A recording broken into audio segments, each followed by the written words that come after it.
This kind of canoe is really one of those just classic icons of an age, I think. The largest voyageur canoes, full of a team of paddlers of varying ethnicities.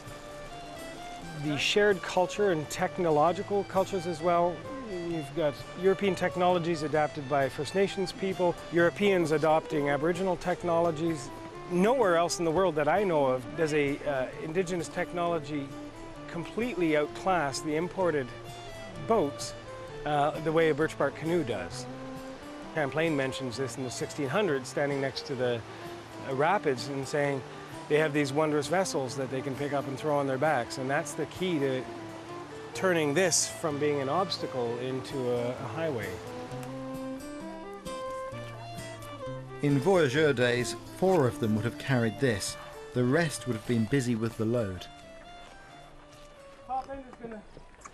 Are we coming towards me, Jeremy? We're going to go sideways, just down to that. Left it off? Yeah, perfect.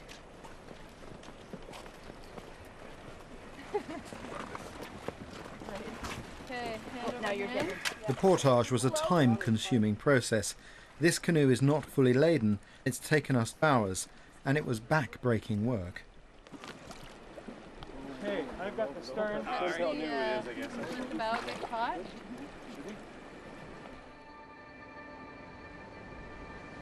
We've set up camp in a historic fur trade campsite. These places were often near rapids, and this one is near a place called Blue Chute, but setting up camp can be hazardous. I've come up to take a tour around the crew's camp and found something a little alarming. This little plant down here, innocuous as it may seem, is poison ivy. Its leaves are grouped in 3s and each has a jagged edge. It contains a noxious oil called urushiol. Some of the First Nation tribes in eastern North America were known to burn it when the wind was blowing in the right direction, so that the smoke would go into the faces of their enemies, and the smoke would carry this oil into their lungs and cause blistering there. One of the earliest accounts of chemical warfare. And well, I hope the crew are going to be careful, because that could really end in tears.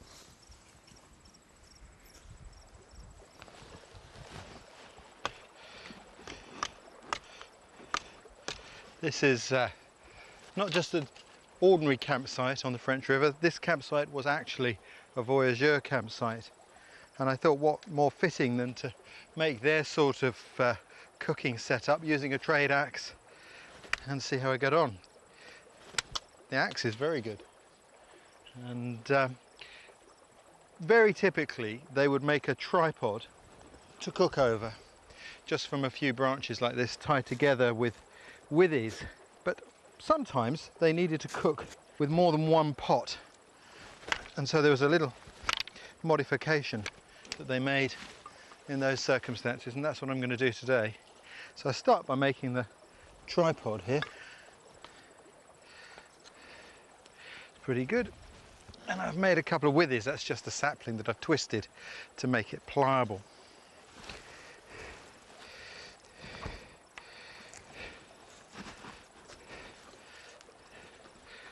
I imagine that they would have left these tripods standing, because anything that saved you work at the end of the day after a long hard day's paddling would have been a blessing, although the Indian tradition was not to leave them standing because they thought it brought bad luck.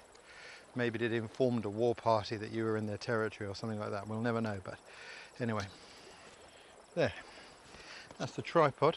Now the other end, I need a bipod. It doesn't have to be so robust. I like this tomahawk. Very good indeed.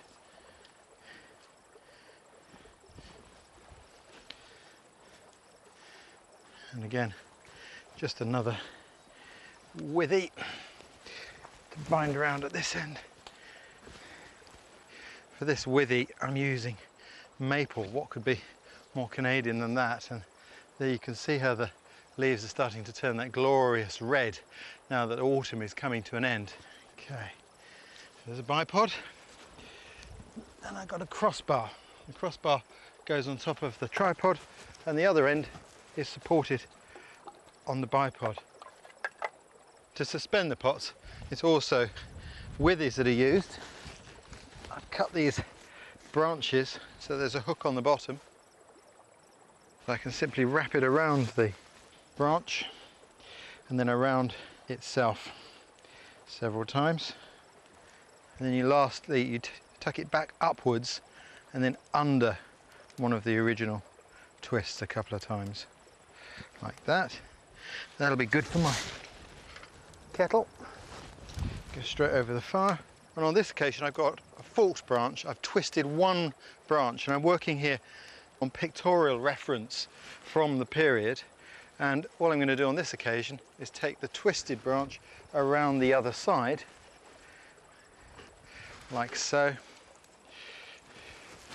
a couple of times, leaving that long bit sticking out the top, which is what I've seen depicted in some of the paintings and sketches I've used for reference. And there we go, and that will hold my main meal pot very nicely. So now I can have 2 pots on the fire, or more if I wanted, and I just make the fire longer. It's very simple, very effective. I find knowledge of this way of life in all sorts of places, but one of the best ways is through old paintings. If you study the pictures, there are clues to the way they did things. Indeed, it was pictures that inspired me to come here.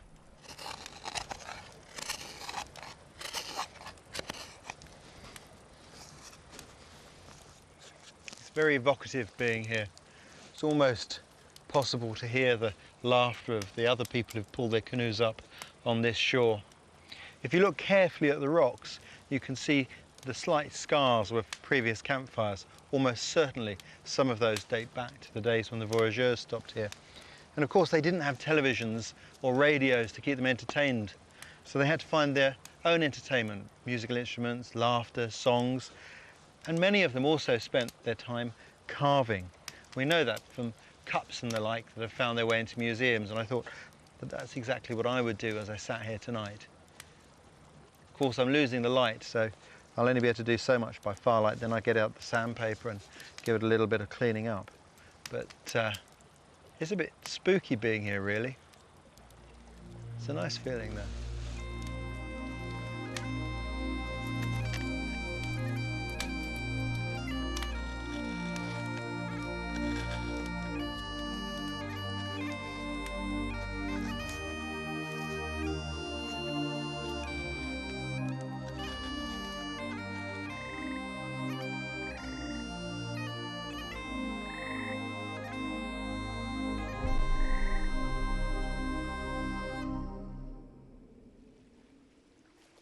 The voyageurs' day started early with the call "Ça lève!"